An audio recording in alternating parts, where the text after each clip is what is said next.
नाम है होशंगाबाद, जिसका पूर्व काल में नाम था नर्मदापुरम, लेकिन वर्तमान में इसका नाम होशंगाबाद रखा गया, क्योंकि बताया जाता है कि एक मुसलमान शासक हुआ हुसैन शाह, वो यहाँ पर राज्य करता था, तो उसी के नाम पर इस स्थान का नाम होशंगाबाद रखा गया।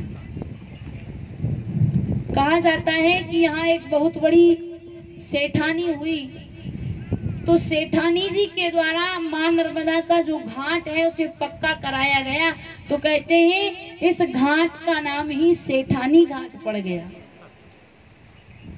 बताया जाता है कि इस नगर में राम जी बाबा जो हैं वे बड़े ही प्रसिद्ध बाबा जी हैं। इनकी विषय में बताया जाता है कि होशंगाबाद के उस पार जब मेला लगता था तो बाबा जी जो है वह जर्दे की दुकान लेकर जाया करते थे और दुकान लगाकर नेत्रों को बंद करके और बैठ जाते भगवान का भजन करने के लिए।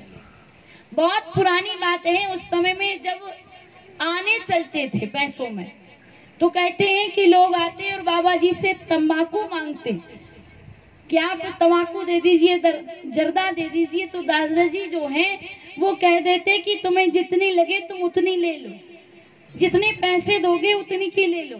तो कई लोग तो ऐसे कि बाबा जी तो आंख बंद किए हुए बैठे हैं, झोली भर भर ले जाएं, लेकिन बताया जाता है कि इतने सिद्ध संत थे कि जितने आने उनके पास रख कर जाए उतनी ही झोले में तंबाकू बचती थी, बाकी सब अपने आप गायब हो जाती थी।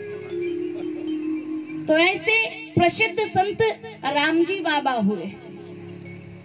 तो महर्षि मार्कंडेय महामुनि धर्मराज युधिष्ठिर को अनेक अनेक मां नर्मदा के तटों की कथा सुनाते हैं। शौनकादि ऋषि कार्तिकेय जी को कथा सुनाते हैं कि नर्मदा जी समस्त जीवों के कल्याण के लिए पृथ्वी लोक में प्रवाहित हो रही है।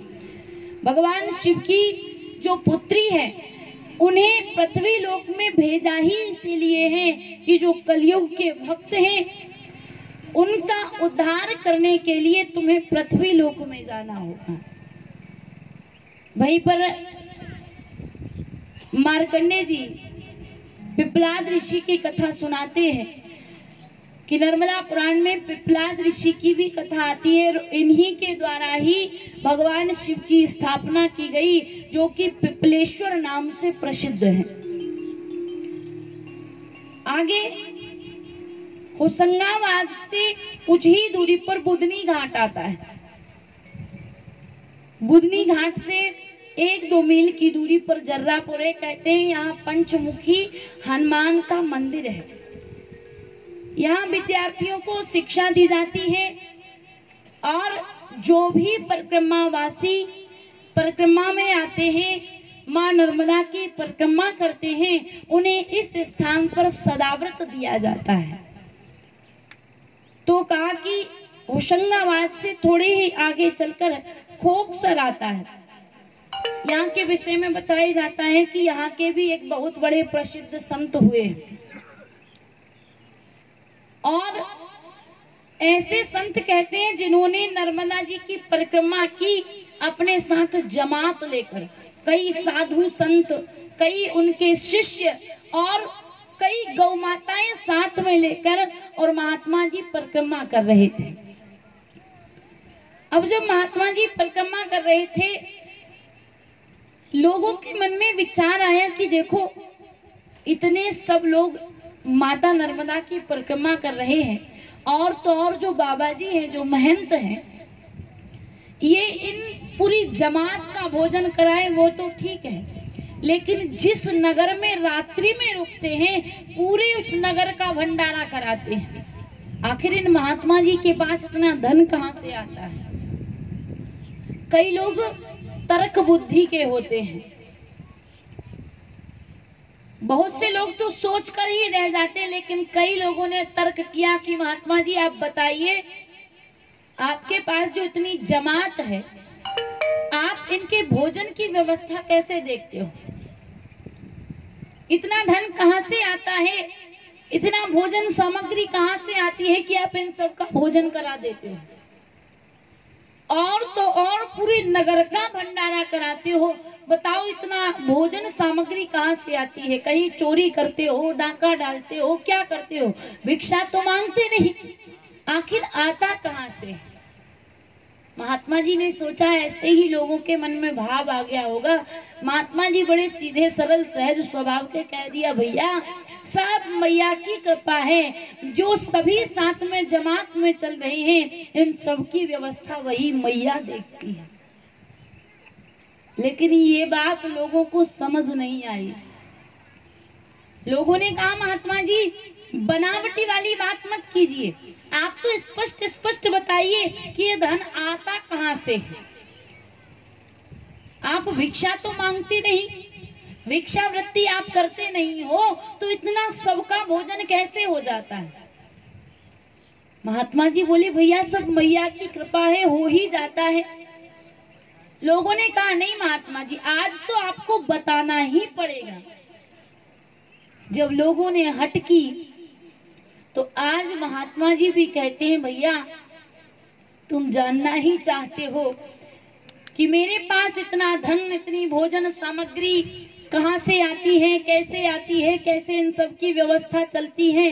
तो आज नहीं, तुम मेरे पास कल आना और जिन जिन को भी जानना हो वो सब आ जाना। लोगों ने कहा, ठीक है कल आ जाते हैं। तो दूसरा दिन हुआ, कल लोग आए और 2-4-10 लोगों को और भी साथ ले आए। महात्मा जी ने कहा, आप सब लोग जानना चाहते हैं कि मेरे पास धन कहाँ से आता है? लोगों ने कहा, हाँ जानना चाहते। तो महात्मा जी नर्मदा जी के तट पर गए और जिन जिन को जानना था उनको भी अपने साथ लेकर गए और नाव वाले को बुलाकर कहा कि भैया हम सबको बैठाकर नाव को नर्मदा जी के बीचों बीच धार में लेकर चलो। कई लोग सोचने लगे, पता नहीं बाबा जी हैं क्या करें, इसलिए कई का तो नाव में बैठते ही बैठते विचार बदल गया, कहा हम नहीं जानना चाहते। अब 2-4 लोग फिर भी हिम्मत करके बैठ गए कि चलो आज देख ही लेते हैं कि आता कहाँ से। 2-4 लोग और महात्मा जी उस नाव में बैठे और नाव खेने वाले से कहा, भैया बीचों बीच धार में लेकर चलो। नर्मदा जी के जल में बीच धार में पहुंचे। आज महात्मा जी ने हाथ जोड़कर नर्मदा जी से प्रार्थना की, हे मैया ये सब लोग जानना चाहते हैं कि मेरे पास धन कहाँ से आता है, मैं ये सारी जमात की व्यवस्था कहाँ से देखता हूँ, कैसे इन सबको भोजन करा देता हूँ। तो आज मैया आपको बताना ही है, आज मेरी लाज आपके हाथ में। इतनी प्रार्थना कर नर्मदा जल को प्रणाम किया और महात्मा जी कहते हैं, लो भैया देख लो मेरे पास इतना धन कहाँ से आता है। और महात्मा जी नाव से जैसे ही जल में हाथ डालते कि जल में से एक पोटली आ जाती, पोटली को खोलकर देखा तो सोने चांदी के सिक्के की पोटली। अब महात्मा जी जितनी बार भी हाथ डालते सोने चांदी के सिक्कों की पोटली उठा कर नाव में रखते जा रहे हैं। अब तो लोग कहने लगे, बस महात्मा जी हम जान गए आपको कहाँ से ये सब प्राप्त होता है, कैसे आप जमात की व्यवस्था देखते हैं। लेकिन महात्मा जी बोले, नहीं, अब आप देख ही लो कि मेरी मैया में कितना धन है और वो कितने लोगों को खिला सकती है। महात्मा जी जल से पोटलियां निकाल कर नाव में डालते जा रहे हैं। अब तो नाव में जब भार हो गया, वजन हो गया, तो सब कहने लगे, बस महात्मा जी अब हम नहीं जानना चाहते, नाव डूब जाएगी। महात्मा जी बोले, डूबती है तो डूब जाने दो, पर आज देख ही लो। लोगों ने कहा, नहीं महात्मा जी हम जान गए हैं। अब तो महात्मा जी बस पोटली निकालते जा रहे हैं। अब जो लोग नाव में थे वो महात्मा जी के चरणों में साष्टांग लेट गए, बस बाबा जी अब नहीं जानना चाहते कि कहाँ से आता है, नहीं तो हम जितनी भी नाव में हमारे प्राण चले जाएंगे। महात्मा जी कहते हैं, तुम नर्मदा के भक्तों पर संदेह कर रहे हो, मुझसे कह रहे थे मैं चोरी करता हूँ, डाका डालता हूँ या लूटपाट कराता हूँ, क्या कराता हूँ। अरे नर्मदा में जितने भी कंकड़